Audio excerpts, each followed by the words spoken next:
श्री महावीराय नमः। जय आत्म, जय आनंद, जय देवेंद्र, जय शिव,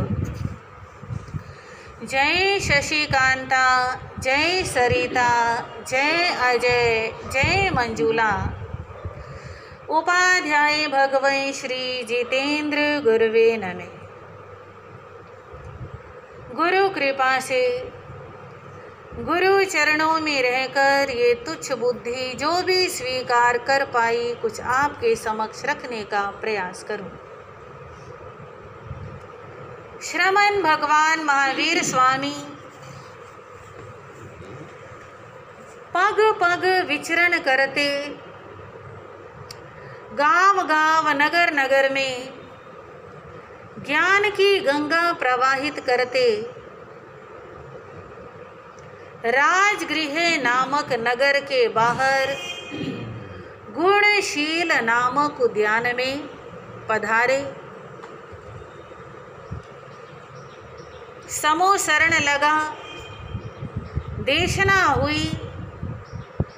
देशना सुन करके सभी अपने अपने घरों को चले गए। सम्राट श्रेणिक प्रभु महावीर की सेवा में उनके चरणों में उपस्थित है। क्या देखा? एक देव आकाश मार्ग से आया, भगवान से प्रश्न पूछा, प्रभु मेरी आयु कितनी शेष है? भगवान ने फरमाया, केवल 7 दिन। प्रश्न का जवाब पूछकर भगवान को वंदन नमन करके वो देव अपने स्थान को चला गया। और राजा श्रेणिक ने भगवान से पूछा, ये देव कौन है? और भगवान उस देव का पूरा परिचय प्रदान कर रहे हैं और फरमा रहे हैं, इस देव का परिचय जानने के लिए पहले इसके पूर्व भवों को जान लो।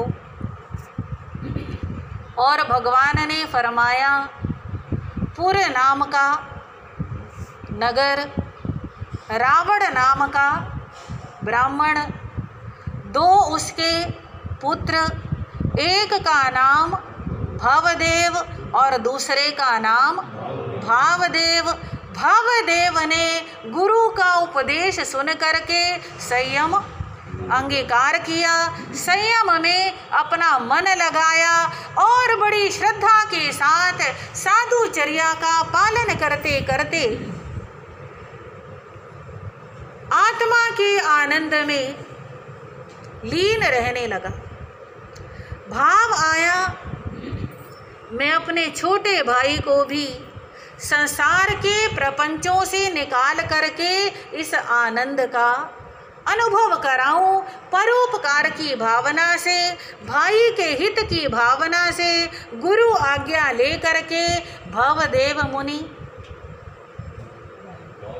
अपनी जन्मभूमि पूरे ग्राम में आए, भाई को उपदेश दिया।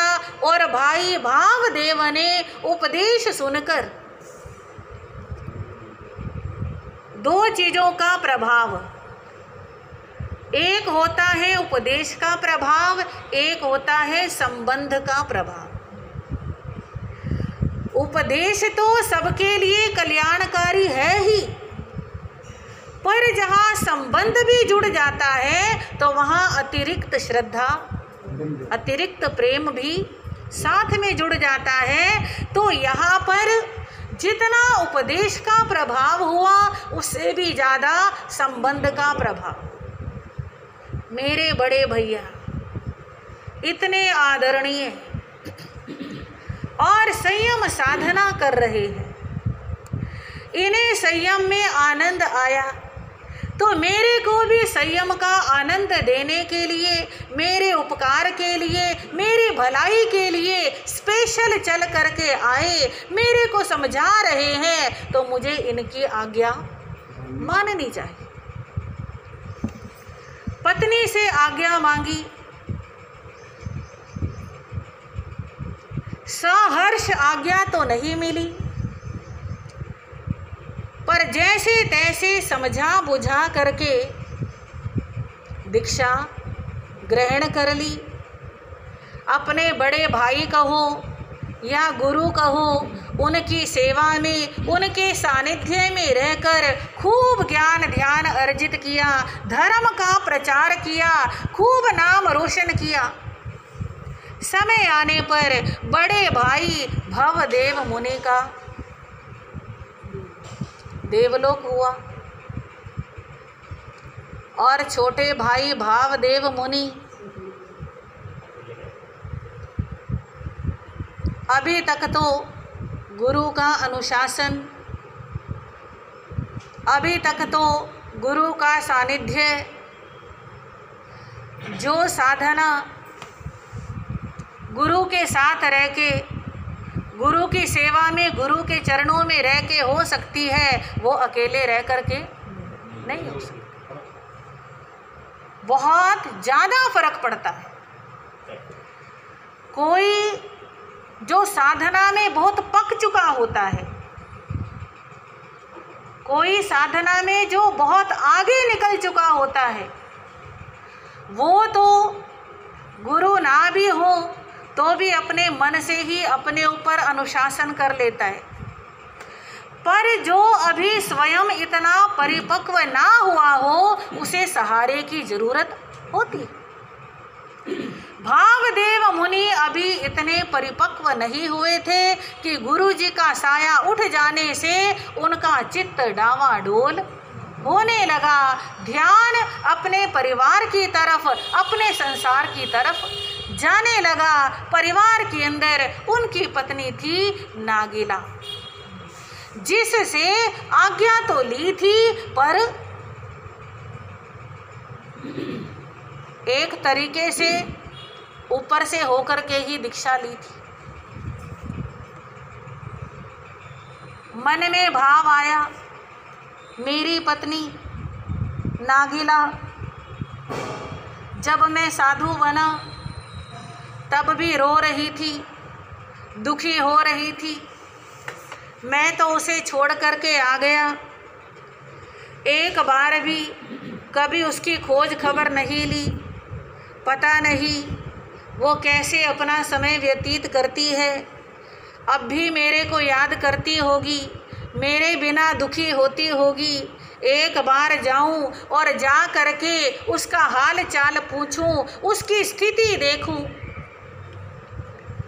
परिवार का मोह बढ़ा और मोह में बंधा हुआ मुनि भावदेव अंदर ही अंदर सोच रहा है, अगर मेरी पत्नी की अच्छी स्थिति ना हुई तो मैं उसका सहारा बन जाऊंगा, और ये साधु जीवन भी छोड़ना पड़े तो ये भी मैं क्या कर दूंगा। अर्थात बहुत ऊंचाइयों तक पहुंच करके दोबारा नीचे गिरने का भाव, और भाव गिरे तो सब कुछ गिरा। भाव का ही मोल है, बिना भाव के तो हर चीज बेकार है। अच्छी से अच्छी चीज के भी अगर भाव नहीं है तो बेकार है। तो भाव गिरे, अपने नगर में आया, उपाश्रय में विराजमान है, और श्रावक श्राविकाओं को पता चल रहा है नगरी में संत आए हैं, दर्शन करने आ रहे हैं, जा रहे हैं, प्रवचन हो रहा है। और नागिला को पता चला, वह भी अपने साथ अपने पड़ोस की किसी छोटी बच्ची को साथ में ले करके, क्योंकि साधु जीवन की एक मर्यादा होती है। एक समाचारी होती है, जिसका ध्यान साधु साध्वी को भी रखना चाहिए और श्रावक श्राविका को भी रखना चाहिए। ये मर्यादाएं हमारे लिए अलंकार का काम करती हैं, ये बंधन नहीं होती। साधु के पास अगर किसी श्राविका को दर्शन करने जाना हो तो साथ में किसी और श्राविका को, किसी बहन को, किसी बच्ची को साथ में जरूर लेकर के जाए, अकेली ना जाए। और साध्वी के पास किसी भाई को दर्शन करने आना है तो वह भी अकेला ना। ये मर्यादाएं बहुत जरूरी है। तो नागिला भी एक बच्ची को साथ लेकर मुनिराज के दर्शन करने आई और जैसे ही दर्शन किए पहचान लिया कि ये तो वही हैं जिनके साथ मेरा विवाह हुआ था और जो अपने भाई के कहने से मेरे को छोड़ करके क्या बन गए, संत बन गए। पहचान तो लिया पर मौन रही, बोला नहीं कुछ भी, आ करके बैठ गई। अब मुनि जी ने देखा ज़्यादा भीड़ भाड़ नहीं है, ज़्यादा लोग नहीं आ रहे, एक ये श्राविका है और एक इसके साथ छोटी बच्ची है, मैं इसके साथ अपने मन की बात कर सकता हूँ। तो उन्होंने उस श्राविका से कहा, बहन, इसी गांव के अंदर एक नागिला नाम की ब्राह्मणी रहती है, क्या आप उसे जानती हो? नागिला समझ गई कि इन्होंने मेरे को पहचाना नहीं है। कहने लगी, महाराज, आपको नागिला श्राविका से क्या काम है?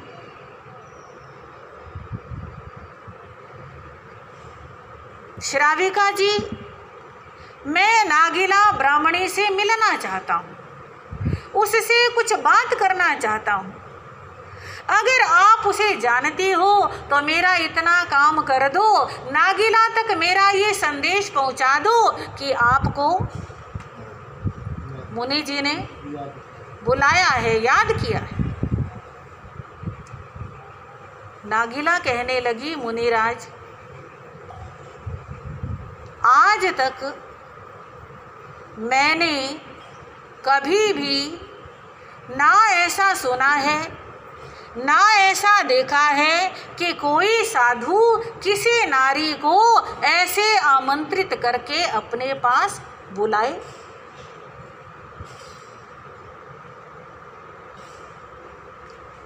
आपको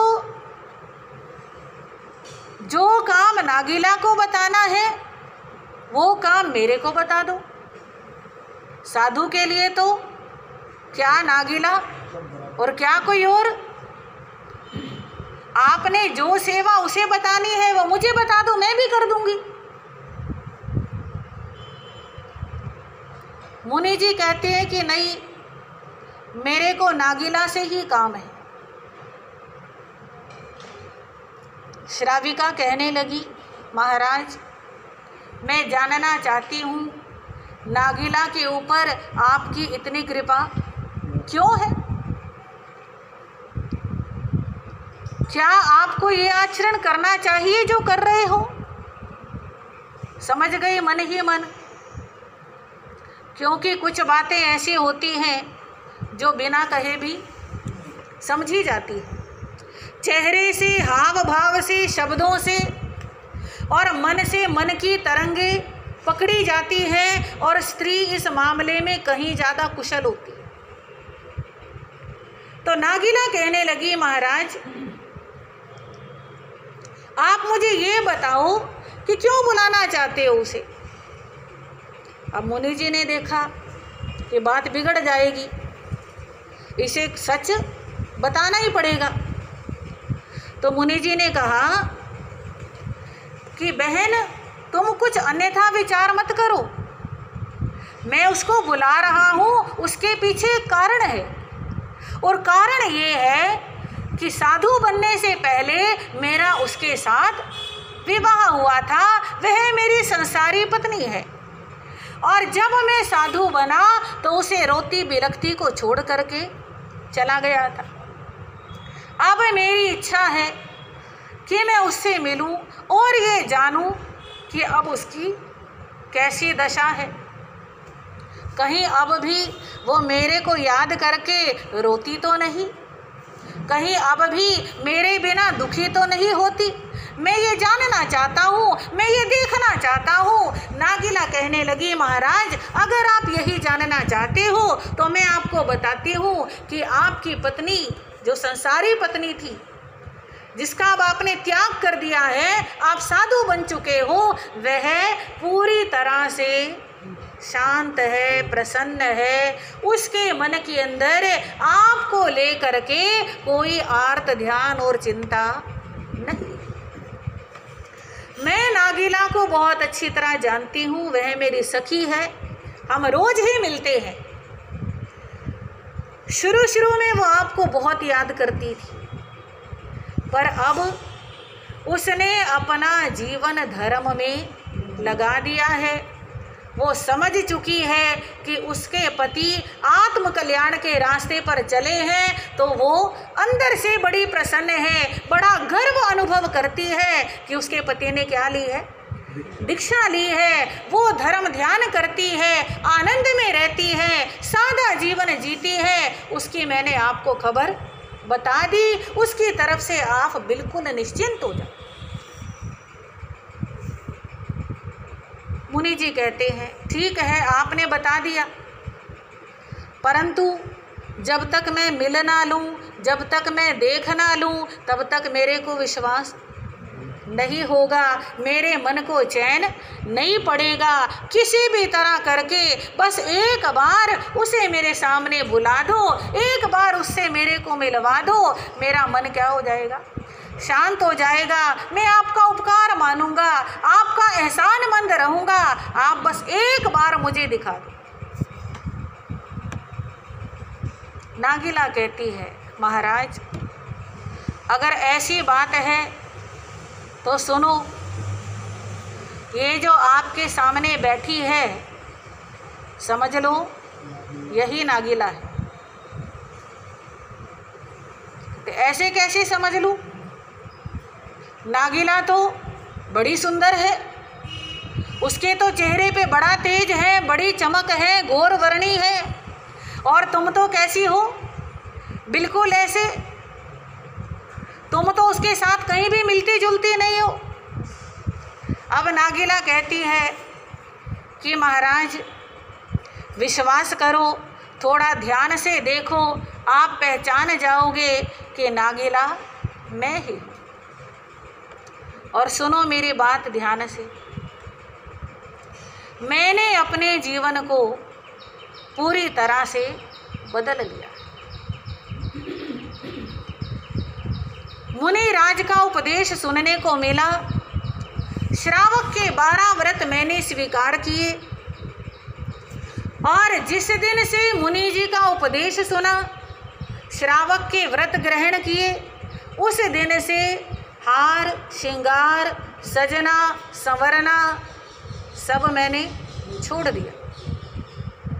बिल्कुल सादा भोजन करती हूँ, और मेरा रूटीन है हफ्ते में 10 दिन में कभी आइम्बिल, कभी उपवास, कभी बेला, और कभी 4 महीने में, 6 महीने में, साल में 28, प्रतिदिन की सामायिक, प्रतिदिन का प्रतिक्रमण, किसी से घर से बाहर निकलती नहीं, कहीं आती जाती नहीं, मिलती जुलती नहीं, बस धर्म में लीन रहती हूँ और आत्मा का कल्याण करती हूँ। प्रतिपूर्ण ब्रह्मचर्य का पालन करती हूँ। केवल स्थानक में संत आते हैं, साधवियाँ आती हैं तो सत्संग करने के लिए स्थानक आती हूँ, अदरवाइज मैं कहीं जाती नहीं हूँ। इस प्रकार मैंने अपने आप को संभाल लिया है, और मैं आपको भी यही कहूँगी, बहुत ऊंचा स्थान आपको प्राप्त हुआ है।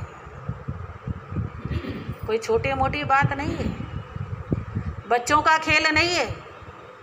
जब जी चाहा दीक्षा ले ली, जब जी चाहा छोड़ के संसार में चले गए, ये ख्याल मन से बिल्कुल निकाल दो।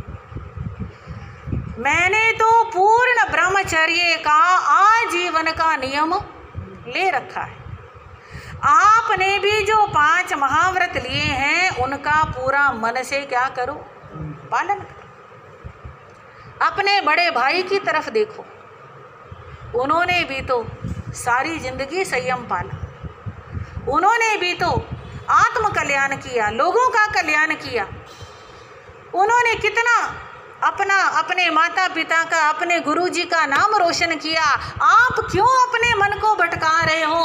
आप भी अपने मन को दृढ़ करो और जिस शूरवीरों के रास्ते पर, तीर्थंकरों के रास्ते पर, गणधरों आचार्यों के रास्ते पर आप चले हो, उस रास्ते के ऊपर चलते चले जाओ। अब ये बात सुनी तो मुनि जी के होश कुछ ठिकाने आई, आंखें खुली की खुली रह गई। विश्वास ही नहीं हुआ ये वही नागिला है। पर पता चल गया कि वास्तव में ये नागिला, इसने गृहस्थ में रहते हुए भी इतना ज्ञान को समझ लिया, इतना धर्म को जीवन में उतार लिया, और मैं साधु बनकर भी इतना धर्म को अपने जीवन में उतार नहीं पाया। मैं आज तक समझता था कि नारी अबला होती है, पर आज पता चला कि नारी अबला नहीं होती, नारी तो सबला होती है। कितनी ताकत इस स्त्री में है। इसने अपने मन का सारा मोह निकाल दिया और अच्छी प्रकार से धर्म में अपने आप को लगा लिया। उठ करके खड़े हो गए, हाथ जोड़ दिए, बहन मैं गलत था और आप सही थे। आप धन्य हो। जो चीज मेरे को मेरे गुरुजी नहीं सिखा पाए, मेरे बड़े भाई नहीं सिखा पाए, वो चीज आपने मेरे को सिखा दी। मैं हमेशा आपका शुक्रगुजार रहूंगा, आभारी रहूंगा। आपने अपना जीवन भी बचाया और मेरे को भी गिरते गिरते को थाम लिया। आपका मेरे ऊपर हमेशा उपकार रहेगा। आज से तुम मेरी गुरनी हो, क्योंकि जो संभाल ले, जो सहारा दे दे, जो गिरते गिरते को बचा ले और ऊंचा उठा दे, उससे बड़ा उपकारी और कोई नहीं हो सकता। आपने मुझ गिरते गिरते को उठाया है, ऊंचा बनाया है, मेरे को संबल सहारा दिया है, मेरी साधना को बचाया है। मैं एक जन्म नहीं, जन्म जन्म तक आपका ऋणी रहूँगा और आपके त्याग को, आपकी साधना को नमस्कार। मैं ही नहीं, आने वाले समय में युगों युगों तक आपके गुण गाए जाएंगे। कि देखो पति आया और पत्नी ने पति को समझाया, और क्या समझाया? पाप के रास्ते पे घसीटने वाली पत्नियां तो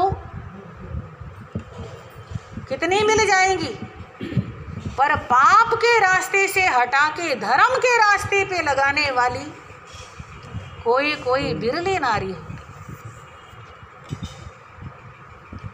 नागिला श्राविका कहने लगी, अब आप मुझे शर्मिंदा ना करें, आप अपने धर्म पे दृढ़ हो गए, इस बात की मेरे को बहुत खुशी है। इसी प्रकार दृढ़ता पूर्वक आगे बढ़ते रहे। मेरी कोई ममता, कोई मोह मन में लाने की जरूरत नहीं है, और आप संभल गए, ये बहुत अच्छा हुआ, बहुत अच्छा हुआ। अब आप जाते जाते मुझे कोई उपदेश क्योंकि पद तो आपका ही बड़ा है, आप गुरु हो। तो मुनि जी कहने लगे, आपने अपने आप को जीवन में बहुत संभाला है, इसी प्रकार संभाले रहें, भगवान का नाम लेते रहें और अपनी आत्मा का कल्याण करते रहें। अधिक मैं तुम्हें क्या कहूँ, तुम खुद समझदार हो। इस प्रकार मुनि जी वहाँ से विहार करते हैं। नागिला अपने घर को आती है और विहार करते करते मुनि मन में बार बार नागिला के गुणगान गा रहे हैं। बार बार श्रद्धा से सिर झुक रहा है। गुरु जी के पास आए, आचार्य जी के पास आ करके अपने जीवन का, अपने मन का सारा दोष गुरु जी को बता दे। ये बहुत बड़ी बात है, ये कोई छोटी मोटी बात नहीं है। अक्सर इंसान गलती भी करता है और गलती के ऊपर पर्दा भी डालता है, अपनी गलती को छुपाने के लिए, और ना जाने कितनी गलतियां करता है। और भगवान कहते हैं ये बहुत खतरनाक स्थिति होती है कि हम गलत भी चलें और गलती को छुपाएं भी। गलती को करना और उसे छुपाना ऐसे ही है जैसे शरीर में कोई रोग उत्पन्न हो गया और हम उसको क्या करते जा रहे हैं, ढकते जा रहे हैं, छुपाते जा रहे हैं। डॉक्टर को बताएंगे तो डॉक्टर दवाई देगा, इलाज करेगा और हमें बीमारी से मुक्ति मिलेगी, शरीर स्वस्थ होगा, मन प्रसन्न होगा। पर अगर छुपाते रहेंगे तो बीमारी दूर नहीं होगी बल्कि और, हाँ जी, और ज़्यादा बढ़ती चली जाएगी। इसी प्रकार भगवान कहते हैं जो अपनी गलती को छुपाता है उसकी गलतियां और ज़्यादा बढ़ती चली जाती है और हौसले बढ़ते चले जाते हैं और वो गलत रास्ते पे गिरता चला जाता है। इसलिए कभी कुछ गलती हो जाए तो उस गलती को क्या करना, स्वीकार करना, गुरु जी को बताना, उनसे प्रायश्चित लेना, आलोचना करना, निंदा करना, गर्हा करना, किसकी, अपनी गलती की। मुनि भावदेव ने बच्चे की तरह सारी घटना सुना दी, ऐसे ऐसे करके, ऐसे ऐसे करके, ऐसे। और गुरु जी ने भी बड़े प्यार से भावदेव मुनि को कहा कि मुनि जी आप धन्य हो, इस दुनिया में गलती तो किसी से भी हो सकती, हो जाती है। इंसान गलतियों का पुतला है। बहुत कम ऐसे इंसान मिलेंगे जिनसे कभी कोई गलती होती ना हो, वरना गलतियां करना इंसान का स्वभाव है। पर जो गलती करता है वो अगर उस गलती से शिक्षा ले ले, उस गलती को, उस भूल को स्वीकार कर ले, उस भूल को सुधार ले, तो वो इंसान भी महान होता है। सावधानी से संभल कर चलने वाला भी कभी गिर जाता है। संभल के जो चल रहा है वो भी गलती से कभी गिर जाता है, पर जो गिर करके उठ जाए और उठ करके आगे बढ़ चले उसे गिरा हुआ नहीं कहते हैं। और जो गिर करके गिरा ही रहे और ज़्यादा गिरता चला जाए वो क्या होता है, गलत होता है। आपसे गलती हुई, आपने गलती का सुधार किया, ये बहुत अच्छी बात है। और गुरु जी उसको दंड, प्रायश्चित, जो भी शास्त्र के विधि विधान होते हैं उनके अनुसार उसको प्रायश्चित कराते हैं और वो शुद्ध मन से, शुद्ध वचन से, शुद्ध काया से अपनी साधना में दृढ़ हो जाता है। अपने आप को हर समय का मतलब सोते, जागते, उठते, बैठते, खाते, पीते, चलते, फिरते, जैसे आज तो आप कहते हो ना कि समय मिलेगा तो कर लेंगे, समय नहीं मिलता इसलिए नहीं करते। धर्म तो 24 घंटे किया जा सकता है। धर्म तो हमारी सांस की तरह है। ऐसा नहीं है कि जब हम खाली बैठेंगे तब सांस चलेगी। हाँ जी, सांस कब चलती है? हम खाते हैं तो भी चलती है, पीते हैं तो भी चलती है, किसी से बात करते हैं तो भी चलती है, सोते हैं तो भी चलती है। सांस तो 24 घंटे चलती है। ऐसे ही धर्म तो हमारे भावों में 24 घंटे रहना चाहिए और रह सकता है, इसमें कोई बाधा नहीं है।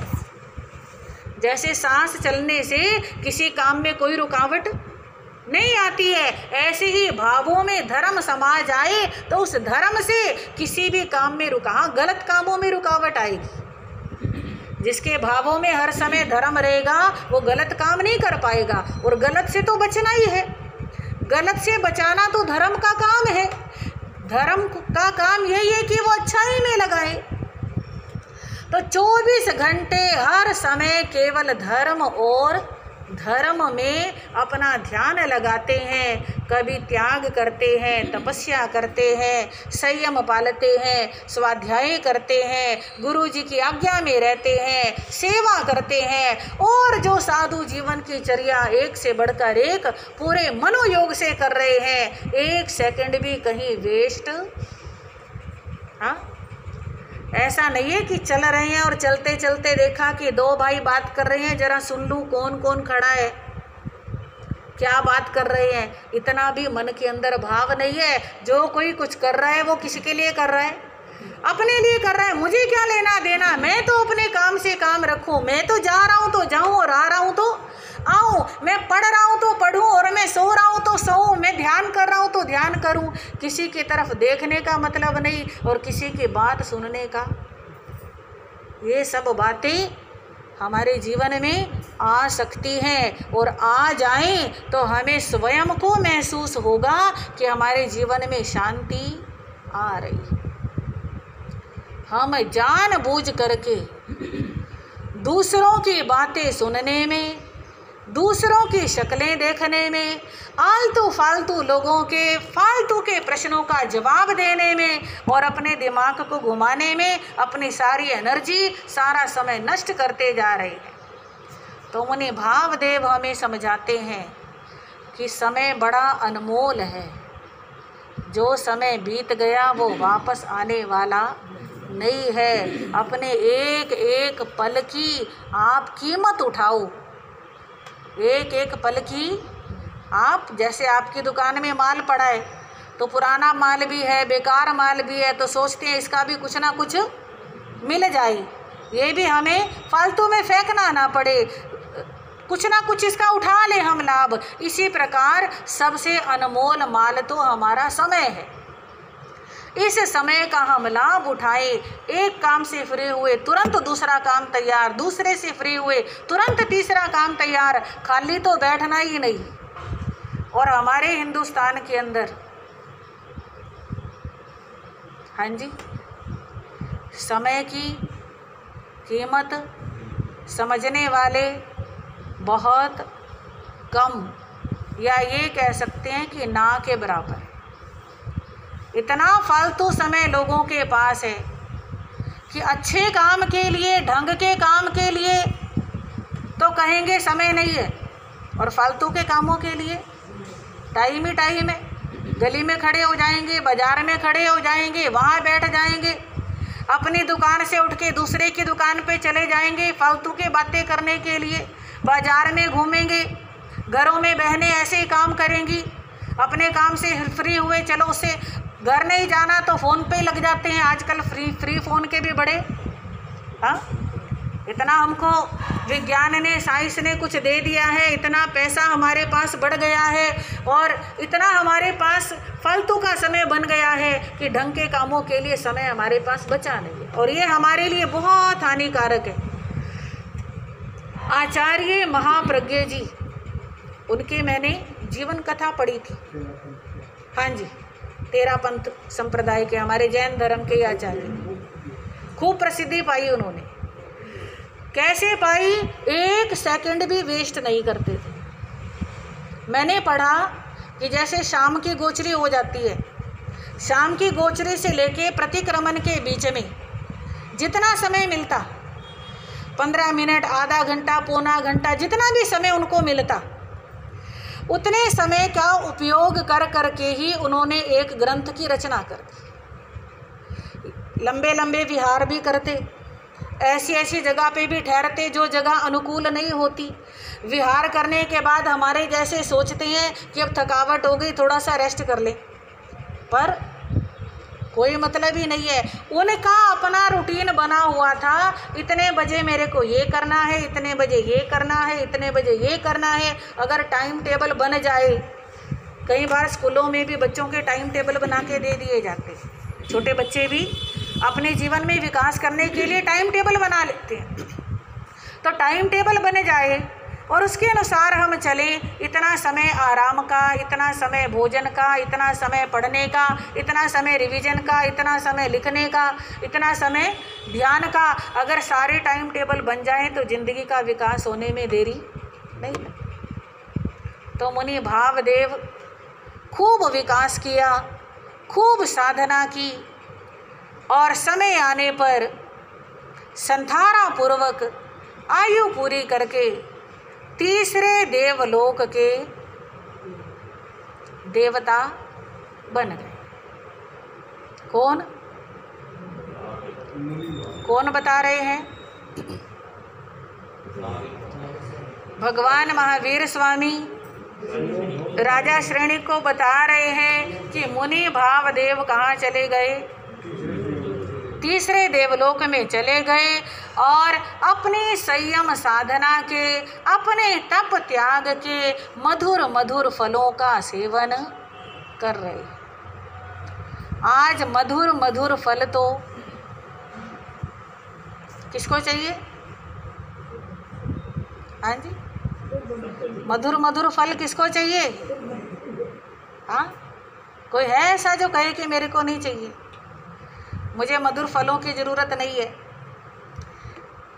मेवा तो सबको चाहिए, पर उसके लिए कीमत देनी पड़ती है। फ्री में कुछ मिलता नहीं, और मैं कहती हूँ कि फ्री में कुछ लेना भी नहीं चाहिए। फ्री में कुछ मिलता भी नहीं है और फ्री में कुछ लेना भी नहीं चाहिए। तो उन्होंने कीमत अदा की और उनको क्या मिल रहे हैं? देवलोक के मधुर फल मिल रहे हैं।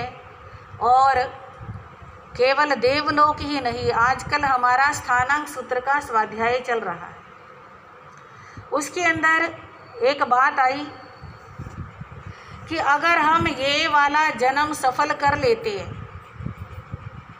ये वाला वर्तमान भव, अगर हम शांति से, समता से साधना करते हुए अगर इस जन्म को सफल कर लेते हैं तो हमारा अगला जन्म भी सफल है। क्योंकि अगला जन्म कौन सा मिलेगा? देवगति का मिलेगा, अच्छा भाव मिलेगा, और उससे अगला जन्म भी सफल है, क्योंकि उससे अगला जन्म भी हमें इसी जन्म के अनुसार मिलेगा। और अच्छा घर, अच्छा परिवार, धर्म के संस्कार, और वहाँ से फिर हमें जीवन को सफल बनाने के मौके मिलेंगे। और अगर ये एक जन्म हमने तेरी मेरी अपनी पराई, निंदा चुगली, लड़ने झगड़ने में, एक दूसरे से ईर्ष्या करने में, एक दूसरे को बदनाम करने में बिता दिया, तो समझ लेना हमारा ये जन्म भी खराब, ये जन्म तो खराब है ही है, हम खुद कर रहे हैं अपने हाथ से, अगला भी खराब कर रहे हैं और उससे अगला भी खराब कर रहे हैं। ये भगवान की वाणी है, उन्होंने अपने ज्ञान में देखा, वो बताया। तो इस वाणी के ऊपर हमें विश्वास करना है, अपने इस एक जन्म को हमने सफल करना है। अब ये मुनि भावदेव का जीव तीसरे देवलोक में है, वहाँ से आयु पूरी करके कहाँ पधारेंगे, ये प्रसंग आपको भगवान